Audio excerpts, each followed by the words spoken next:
मध्य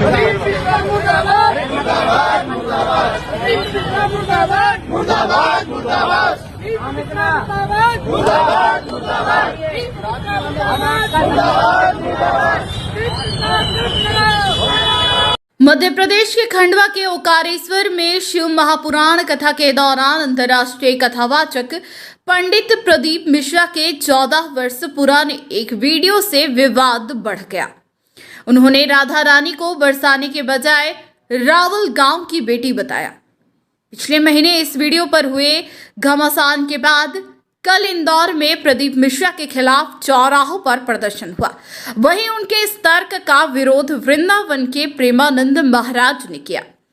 हम आपको वो तीनों वीडियो बारी बारी से दिखाएंगे जिनमें पहले राधा रानी पर पंडित प्रदीप मिश्रा ने क्या कुछ कहा और फिर प्रतिक्रिया में प्रदीप मिश्रा पर तू तड़ाक वाली भाषा में लगभग 24 मिनट तक प्रेमानंद महाराज शब्दाग्नि वर्षा करते रहे और प्रत्युत्तर में शीतल संत प्रदीप मिश्रा ने प्रेमानंद महाराज को क्या कहा।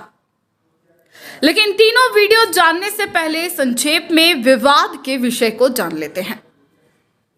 दरअसल 14 साल पहले प्रदीप मिश्रा द्वारा भागवत कथा के दौरान मिश्रा ने राधा रानी के पीहर बरसाना ना होकर बरसाने से 50 किलोमीटर आगे रावल गांव होना बताया।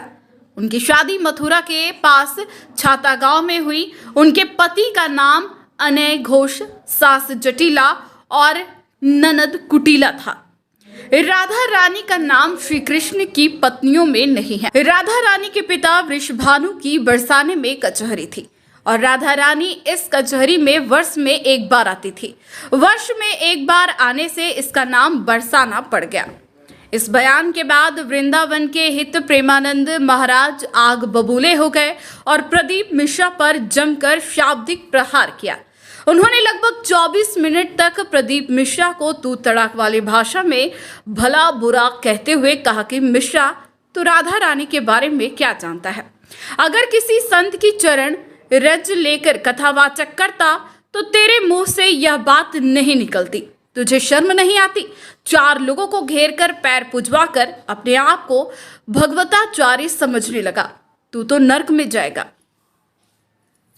इस पर पंडित प्रदीप मिश्रा ने कहा कि जो कुछ कहा पुराणों के आधार पर कहा और जिसे प्रमाण चाहिए वे कुबरेश्वर धाम आ जाए।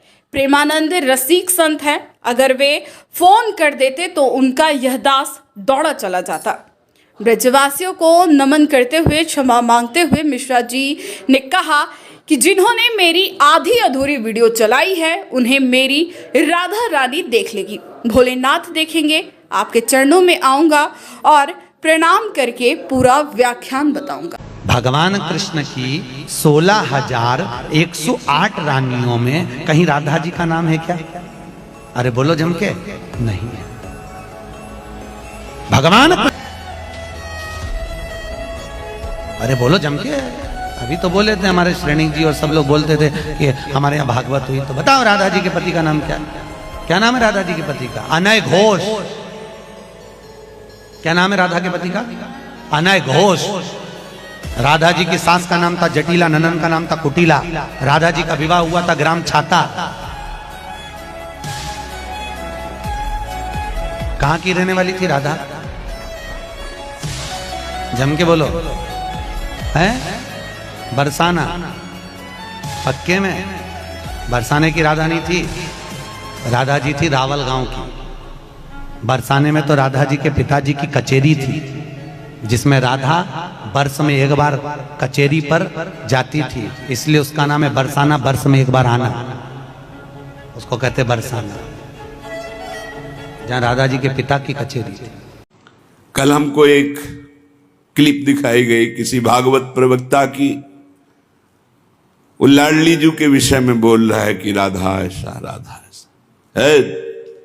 4 श्लोक पढ़ लिए, भागवत प्रवक्ता बन गए।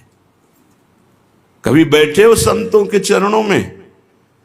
कभी किसी महापुरुष की चरण रज का सेवन करके बात करते तो तुम्हारी असभ्य वार्ता ऐसी वाणी से नहीं निकलती।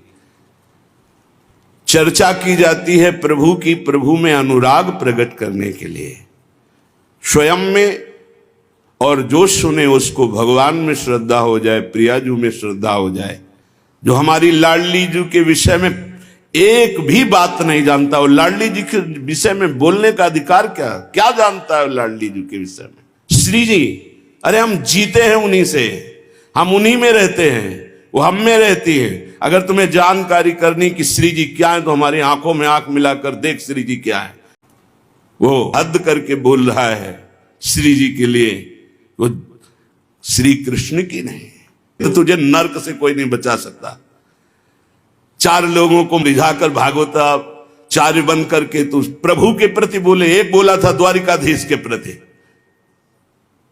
अरे तुझे शर्म आनी चाहिए। जिसका जस गा करके जीता है, जिसका जस खाकर खाता है, जिसके जस गा करके तेरे को नमस्कार और प्रणाम मिलता है, उसकी मर्यादा को तू नहीं जानता। किस बात का माइक में बैठ करके प्रवचन करता है जब तुझे ब्रह्म तत्व का बोध नहीं। अरे चराचर जगत में भगवान देखने वाले महाभागवत कहे जाते हैं, और तू भागवत का प्रवचन करता है, भगवान की निंदा करता है, श्री जी की अवहेलना की बात करता है। कहते हैं कि बरसाने में नहीं, कभी सामना पड़ा नहीं संतों से, वही 4 को घेर कर पैर पुजवाता रहा, इसलिए जानता है तो बहुत बड़ा भागवत प्रवक्ता है। श्री जी को क्यों जान जाएगा? प्यारोढ़ुम क्षमते न अच्छी सुखादे नाम तो ध्यानगम।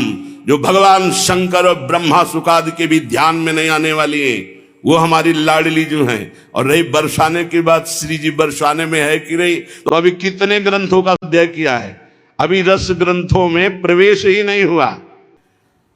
बोधयंता परस्परम, परस्पर भगवत चर्चा की जाती है श्रद्धा और विश्वास पुष्टि के लिए।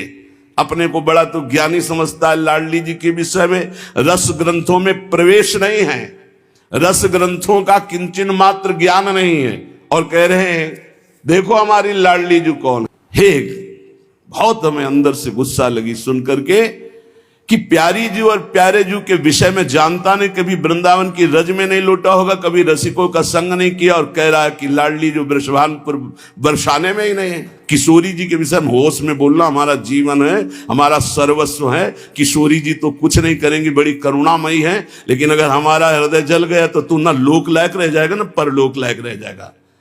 ऐसे भागवत प्रवक्ताओं से बिल्कुल कथा नहीं सुननी चाहिए, नरक की प्राप्ति होती है। जिनसे प्रभु के यश की बात सुनने को मिले, जिनके वाणी सुनने से हृदय गदगद हो जाए, अश्रु निकलने लगे, ये जिनके लिए प्राण समर्पित करने की भावना हो जाए, ये है भगवत चर्चा।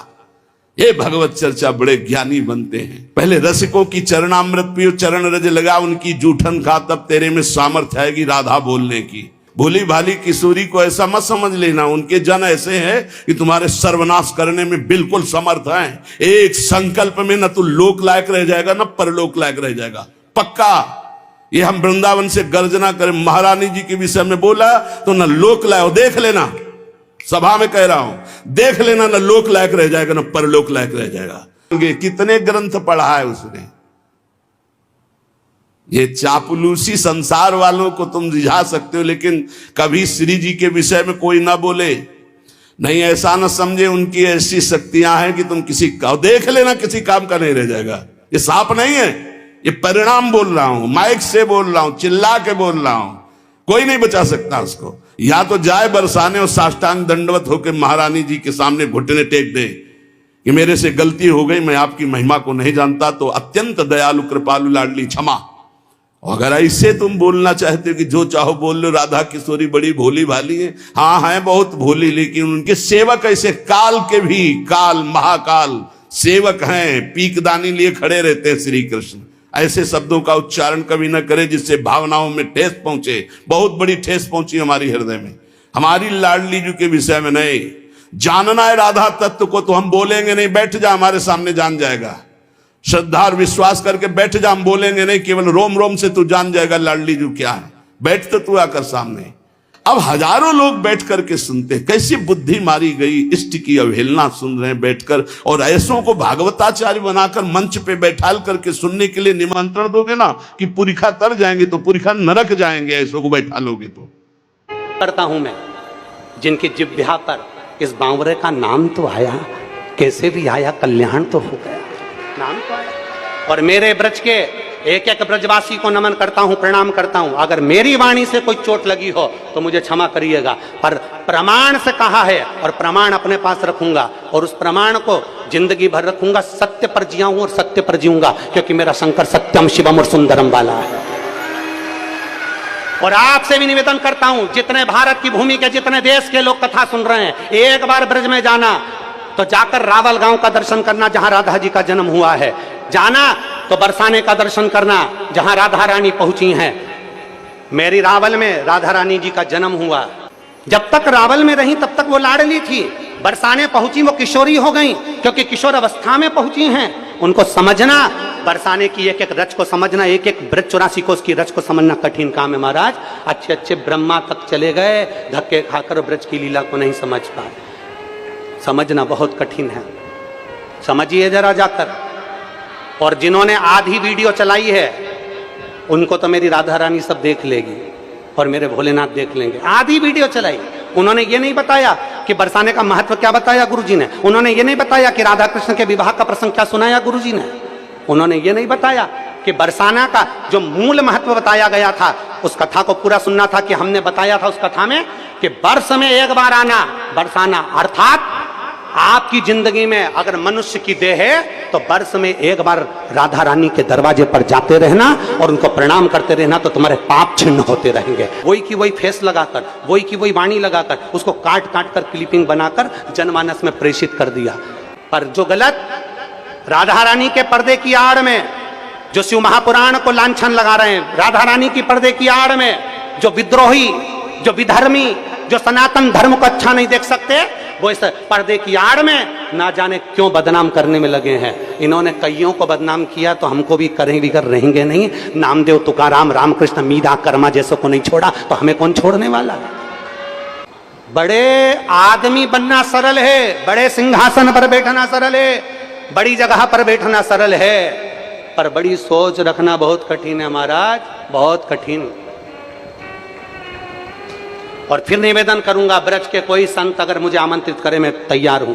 आपके चरणों में आऊंगा, दंडवत करूंगा, प्रणाम करूंगा और आपको पूरा व्याख्यान बता कर जाऊंगा। कहां से पढ़ा, कहां से बोला, इस जगह से वर्णन किया, एक एक